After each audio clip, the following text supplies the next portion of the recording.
I worked at a 24/7 diner in California, and we were renowned for our food and service. Our customers were our top priority. But then, out of nowhere, people started getting sick, really sick. It didn't matter what they ordered, breakfast, lunch, or dinner. More and more customers were falling ill. We took every possible step to figure out what was going wrong. We prepared the food perfectly, investigated our suppliers, and even had every employee take a lie detector test to ensure no one was tampering with the food. Everyone passed. We were stumped. Our customers dwindled, social media exploded with warnings to avoid our diner, and we started losing money fast. Hours were cut, and the once busy diner was now eerily quiet. Every night, an old lady would come in for dinner around midnight. She seemed sweet and harmless. One night, as I was watching her, since there was nothing else to do with the diner being dead, I noticed her pull out a vial from her purse and pour its contents into the condiments on her table. I couldn't believe my eyes. I hurried to tell my supervisor, who didn't hesitate to confront the old bitch. She marched right up to her and gave her a piece of her mind. The old lady acted confused and upset, denying everything, and quickly left the diner.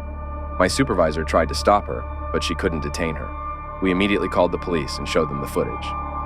We compiled weeks' worth of footage and discovered that the old lady had been poisoning the condiments regularly. The police arrested her, and she was sentenced to die in prison. But the damage was done. The diner never recovered. We had 28 people hospitalized and 4 deaths due to the poisoning. Eventually, the diner had to shut down. Now, I'm paranoid and always alert. I never expected something so sinister to occur in a place that once felt so safe and familiar. This experience has left me scarred and cautious, constantly wary of the hidden dangers that might lurk where we least expect them. I've worked at a prestigious law firm for several years. It's a high-stakes environment with fierce competition, but I've always enjoyed the challenge. That all changed when I started feeling unwell. At first, it was just mild nausea, headaches, and fatigue, but soon it escalated to severe dizziness and stomach pains. The more I drank the office coffee, the worse I felt. Most people at the office was getting sick, sicker by the day. A nagging suspicion began to form in my mind. Could someone be poisoning the coffee?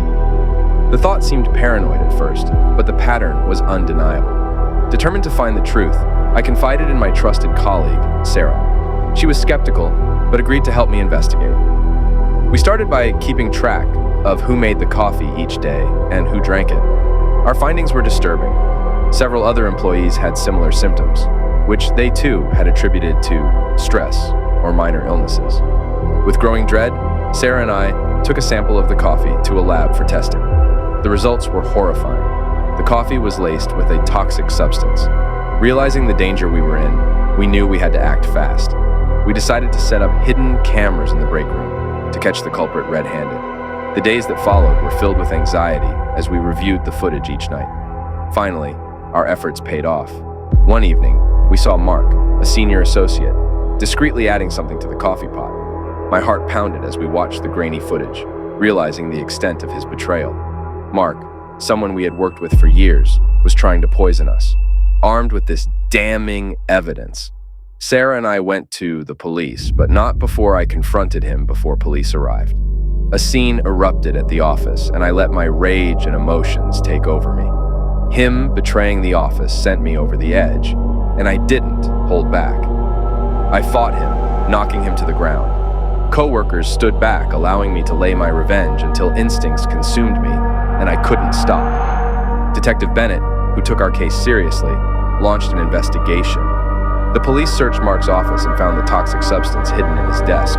Under interrogation, and being in pain after I smashed his face in, Mark confessed. His motive was chillingly simple. He wanted to eliminate competition and secure his path to partnership by incapacitating his colleagues.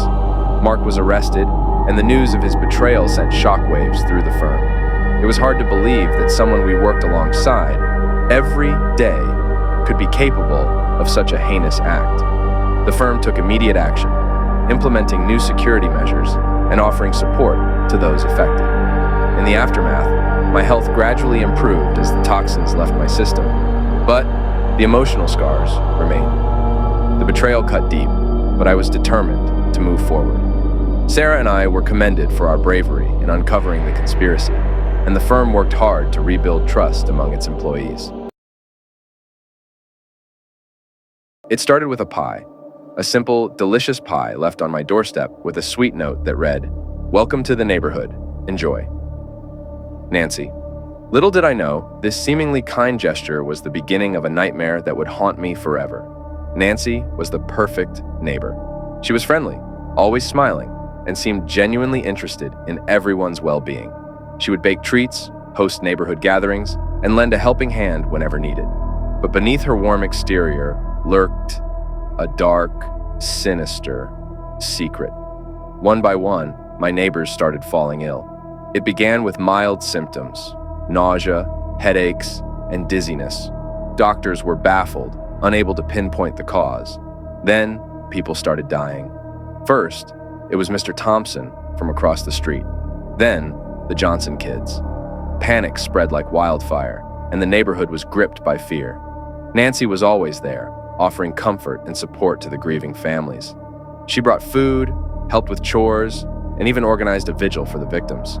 Everyone trusted her implicitly, everyone except me. One night, as I was taking out the trash, I saw Nancy in her backyard, hunched over a table, mixing something in a large bowl. Curious, I watched from the shadows. She was meticulous, adding various powders and liquids to the mixture. My heart pounded as a terrifying realization dawned on me. Nancy was the poisoner. Determined to uncover the truth, I began to investigate. I researched poisons, their symptoms, and their effects. Everything matched what was happening in our neighborhood. I knew I had to act quickly before more lives were lost. I went to the police with my suspicions, but they were skeptical. After all, Nancy was the epitome of kindness and generosity. Desperate, I gathered samples of her baked goods and had them tested privately. The results confirmed my worst fears: lethal doses of a rare and undetectable poison. With the evidence in hand, I returned to the police. This time, they couldn't ignore the proof. They arrested Nancy, and the neighborhood was thrown into chaos. The investigation revealed that she had been poisoning us for months, enjoying the suffering and chaos she caused while maintaining her innocent facade. Nancy was convicted and sentenced to life in prison, but the damage was done. Our once tight-knit community was shattered, and trust was a thing of the past. I still have nightmares about the pies, the cookies, and the kind smile hiding pure evil. Imagine finally embarking on a dream vacation you've waited your entire adult life for, only to have it turn into an absolute nightmare. This is the story of my horrific experience with food poisoning on a 14-hour flight from LAX to Europe. I've been saving and anticipating this trip for over 25 years. At 45, I was nervous, super nervous. To calm my nerves, I stopped at the airport bar, downing a few shots and some chicken. I figured the alcohol would help me relax, and the protein would sustain me through the long flight. The plane took off, and surprisingly, the first 3 hours flew by. But then, 1,500 miles off the coast, my stomach started aching badly. As the minutes passed, the pain grew worse. The thought of using the tiny airplane restroom made me anxious, but I had no choice.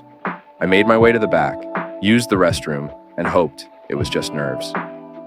15 minutes later, my stomach began to twist and churn. It was clear I had food poisoning. I sat in my seat, praying I could hold it in. The pain became unbearable. I needed to go. I rushed to the bathrooms. Each one was locked. Panic set in as anxiety and sweats overtook me. I couldn't hold it any longer. Standing there, praying for someone to come out, the flight attendant approached me, instructing me to return to my seat due to impending turbulence. I tried to explain my urgent need, but she insisted. Defeated, I turned to go back to my seat, but by the time I got there, I had to head to the front restrooms. My desperation peaked as I pounded on the bathroom doors, begging for someone to come out. But it was too late. In front of everyone, I screamed and bent down as my back pants filled with waste, running down my legs. The humiliation was complete. The remaining 11 hours of the flight were pure agony. I sat in my soiled clothes, the smell and the stares of fellow passengers burning into me. My dream vacation had turned into the worst experience of my life.